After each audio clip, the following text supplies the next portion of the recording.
શ્રી કૃષ્ણ મિત્રો, મારું ગુજરાતી કિચનમાં આપનું સ્વાગત છે। ફ્રેન્ડ્સ, આજે આપણે મહેસાણાના પ્રખ્યાત એવા સરસ મજાના ટોઠા બનાવીશું। શિયાળાની સિઝન છે તો ટોઠા પણ બધાને ખૂબ જ પસંદ પડે છે। તો એના માટે મેં અહીંયા આપ જોઈ શકો છો સૂકી તુવેર લીધેલી છે। આ મારી દેશી તુવેર છે એટલે દાણા છે એ નાના છે। આ તુવેરને આપણે 5 થી 6 કલાક માટે ગરમ પાણીમાં પલાળી અને રાખવાની છે, એ વાતનું ખાસ ધ્યાન રાખવાનું છે। તો અહીંયા મેં એ તુવેરને પલાળી અને રાખેલી છે તો સરસ એવી ફૂલી ગઈ છે, આપ જોઈ શકો છો। સાથે જ અહીંયા મેં કુકરમાં ગરમ કરવા માટે પાણી રાખી દીધેલું છે। તો આ તુવેર છે એનું પાણી નિતારી અને આપણે કુકરમાં એડ કરી દઈશું। અને પાણી મેં 2.5 કપ જેટલું લીધેલું છે, એ વાતનું ખાસ ધ્યાન રાખવાનું છે। અડધો કપ તુવેરની સામે 2.5 કપ પાણી લીધેલું છે। તો આ બધી જ તુવેર આપણે એમાં એડ કરી દીધેલી છે અને હવે આપણે એમાં માત્ર ½ ટીસ્પૂન જેટલું નિમક એડ કરી અને મીડિયમ તાપે 5 થી 6 વિસલ વગાડી લેવાની છે, એ વાતનું ખાસ ધ્યાન રાખીશું। તો આને આપણે બંધ કરી અને 5 થી 6 વિસલ વગાડી લઈએ। જુઓ, અહીંયા મેં ½ ટીસ્પૂન જેટલા આખા ધાણા લીધેલા છે। આ બાદિયાના ફૂલમાંથી 4 પીસ કાપી લીધેલા છે, એ લીધેલા છે। આ નાનો એવો તજનો ટુકડો લીધેલો છે, 10 થી 12 મરી લીધેલા છે અને સાથે જ આ લવિંગ લીધેલા છે 3 નંગ। તો આને આપણે સહેજ શેકી અને એનો પાવડર બનાવી લઈએ।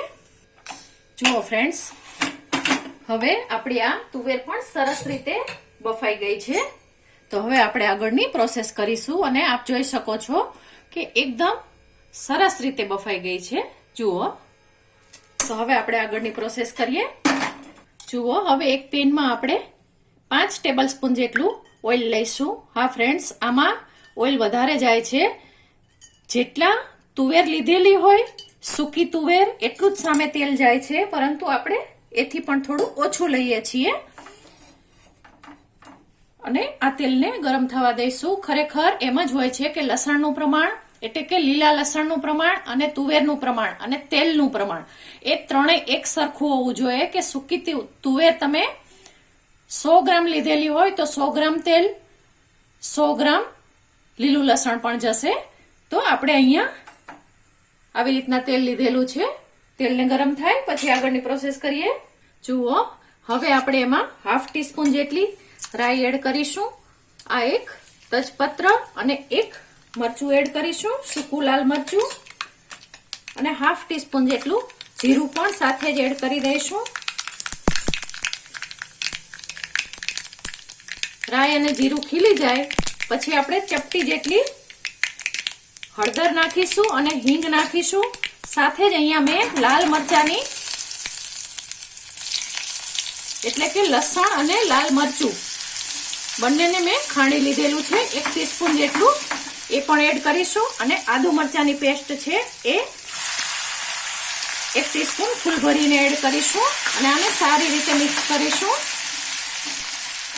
આમાં સૂકું લસણ પણ જાય છે એટલા માટે મેં લાલ મરચું અને સૂકું લસણ છે એને ખાંડી અને લીધેલું છે। જુઓ, ખૂબ સારી રીતે સતરાઈ ગયું છે। તો હવે એમાં આપણે 1 નંગ કાંદો એડ કરીશું। મીડિયમ સાઈઝનો કાંદો લીધેલો હતો એને એડ કરવાનો છે અને આને ખૂબ સારી રીતે પાકવા દેવાનો છે। કાંદો પાકે પછી જ આગળની પ્રોસેસ કરીશું। તો આને આપણે થોડી વાર એમ જ પકવી લઈશું। જુઓ, 2 મિનિટ થઈ છે અને કાંદો પણ એકદમ સરસ રીતે સંતળાઈ ગયું છે। તો હવે આપણે 1 નંગ મોટું ટમેટું લીધેલું હતું એ પણ ક્રશ કરીને લીધેલું છે, તમને ગમે તો તમે નાનો પીસ પણ કરી અને એડ કરી શકો છો। અહીંયા મેં ક્રશ કરી લીધેલું છે, હાફ ક્રશ કરેલું છે। તો હવે આપણે આમાં નિમક એડ કરીશું।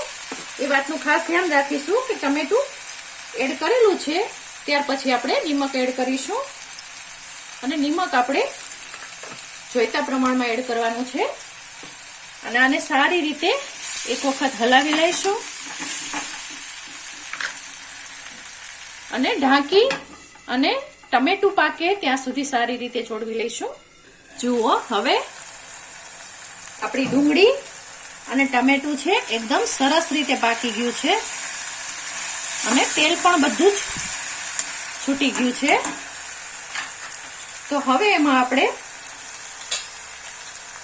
લાલ મરચું પાવડર નાખીશું 1 ટીસ્પૂન જેટલું,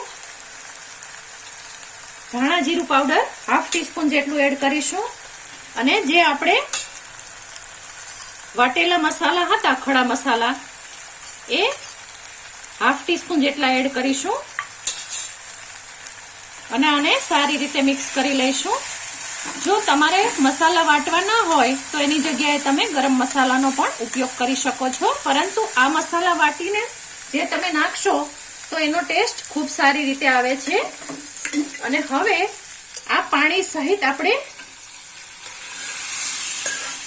બાફેલી તુવેર છે એને એડ કરી દઈશું અને આને સારી રીતે મિક્સ કરી લઈશું. આપ જોઈ શકો છો કલર પણ ખૂબ સરસ રીતે આવે છે. અને અત્યારે હવે આપણે એમાં થોડી ધાણા ભાજી એડ કરીશું, જેથી કરીને ધાણા ભાજીની સુગંધ છે એ તોઠામાં સારી રીતે બેસી જાય. અને આને ઢાંકી અને ફરીથી 2 મિનિટ માટે ચડવા દઈશું, પછી જ આપણે આગળની પ્રોસેસ કરીશું. જુઓ 2 મિનિટ પછી આપણે ચેક કરીશું, ખૂબ સરસ રીતે પાકે છે. તો હવે એમાં આપણે લીલું લસણ એડ કરીશું. એ વાતનું ખાસ ધ્યાન રાખીશું, લીલું લસણ છે એ છેલ્લે જ એડ કરવાનું છે. અને આટલું હું ગાર્નિશિંગ માટે રાખું છું બચાવીને. અને 1 ચમચી જેટલો ગોળ એડ કરું છું અને આને સારી રીતે આપણે મિક્સ કરી અને ફરીથી ધીમા તાપે 4 થી 5 મિનિટ માટે પકવી લઈશું. જરૂર પડે તો આમાં ગરમ પાણી એડ કરવાનું છે, ઠંડુ પાણી એડ કરવાનું નથી, એ વાતનું ખાસ ધ્યાન રાખીશું.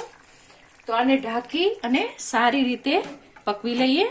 જુઓ ફ્રેન્ડ્સ, તમે નજીકથી જોઈ શકો છો જે તેલ આપણે એડ કરેલું હતું એ બધું જ સારી રીતે ઉપર આવી ગયું છે.